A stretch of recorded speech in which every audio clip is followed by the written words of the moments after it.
આજે તો મારા પપ્પાના ઘરે બધી બહેનો અમે ભેગી થવાની છે ને 200 વાળા મસ્ત મજાના ટી શર્ટની ખરીદી કરવા જવાની છે। વાત એમ છે કે સવારમાં હું વહેલા ઉઠીને 8 વાગ્યામાં રેડી થઈ ગઈ અને પછી મારી અને રોનકની સવારી ચાલી મારા પપ્પાના ઘર તરફ।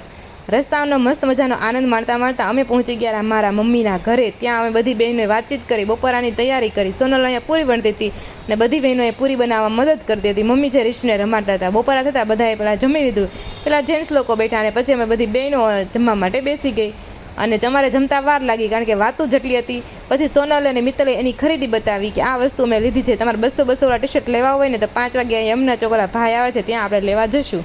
તો રોંઢો અમે કરી લીધો અને થોડીક ટીવી જોઈને થોડીક મસ્તી કરી। પછી અમે ત્યાં વાગી ગયા 5 અને પછી અમે ગયા ટી શર્ટની ખરીદી કરવા માટે। તો ચાલો જોઈએ છે હવે કેવા ટી શર્ટ લાવી છે અને મને થઈ ગઈ છે થોડીક શરદી।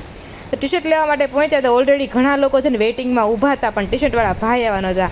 તો પછી અમને ખબર પડી કે ભાઈ નથી આવવાના, તો અમે ઘરે આવી ગયા। પછી ઘરે જ રિશુને રમાડ્યો। કાકા છે ને રિશુને મસ્ત મજાના રમાડતા હતા અને એને છે ને મસ્ત મજાના અવાજ કરતા આવડતો, ટ્રેનના અને મોરના અલગ અલગ અવાજ કાઢ્યા। પછી ખબર પડી કે ટી શર્ટવાળા આવી ગયા છે તો બધી બહેનો એકદમ ઉત્સાહમાં આવી ગઈ અને ફટાફટ ટી શર્ટ વીણાઈ ન જાય એ પહેલાં આપણે છે ને ત્યાં પહોંચી જાવી। અને ત્યાં પહોંચ્યા ને તો ઘણી બધી ઓલરેડી ટ્રાફિક થઈ ગઈ હતી। અમે અમારા મનગમતા ટી શર્ટ ખરીદવા મળ્યા। અમે કયા કયા ટી શર્ટ લીધા છે ને તે જોવા માટે યુટ્યુબમાં સર્ચ કરો રાધિકા તળાવિયા વ્લોગ।